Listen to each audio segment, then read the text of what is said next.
चतुर्थी का जो व्रत करने वाली होती हैं, जो चतुर्थी का पूजन करने वाली होती हैं, उनके भीतर का एक भाव होता है कि जैसे ही शाम का समय आए चंद्रदेव का पूजन करें, चंद्र जब प्रकट हो जाए, कलश भर लिया, उसके नीचे आखा दाना रख दिया, चावल गेहूँ जो भी आप रखते हो पूजन के लिए, ऊपर पात्र आदि रख दिया जलाशय, फिर अपन ने घी का दिया लगाकर पूजन भी कर ली। तो जो चतुर्थी का पूजन करने वाली होती हैं, जो चतुर्थी का नियम व्रत धारण करने वाली होती हैं, बड़ी बड़ी चतुर्थियाँ करती हैं या उसका नियम धारण करती हैं, तो चतुर्थी का जो पूजन करती हैं वो किस चीज़ के लिए होता है? केवल संतान, पुत्र, परिवार, हमारा कुटुंब, हम जिस कुल में हैं, हमारा कुल वैभव की ओर बढ़े, संपदा की ओर बढ़े और उसकी आयु बढ़े,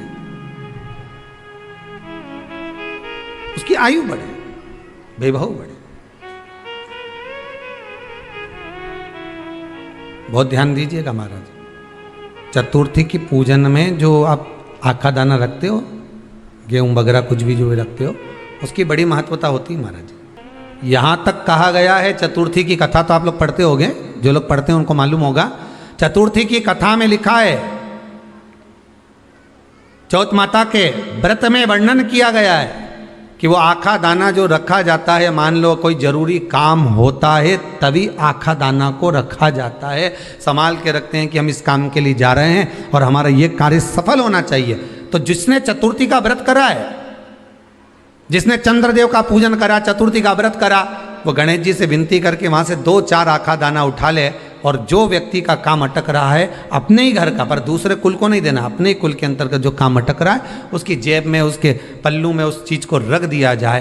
तो चतुर्थी जो अगली आती है, जैसे आप महीने की करते हो तो महीने की, और आप जैसे करते हो कि 4 अलग बड़ी बड़ी चतुर्थी करते हो तो उसके अनुसार आपका कार्य सिद्ध होता ही है। उस आखे दाने का इतना महत्व होता है क्योंकि चतुर्थी का व्रत करने वाली माता जब व्रत करती है तो स्वयं चतुर्थी की कथा में लिखा हुआ है कि पार्वती जी गणेश जी से चतुर्थी की कथा बचवाती। चतुर्थी की कथा बाची किसने थी? स्वयं गणेश जी महाराज ने। और सुनी किसने थी? माता पार्वती। बाचने वाले गणेश जी थे, सुनने वाली माता पार्वती थी। तो चतुर्थी की कथा जब होती है तो उसको स्वयं गणेश जी बाच रहे हैं, तो व्रत कौन सुन रही है? माता पार्वती। और आपने जो आखा दाना लिया वो गणेश जी के भाव से लिया, गणेश जी से निवेदन करके, विनय करके, प्रार्थना कर उसको प्राप्त किया।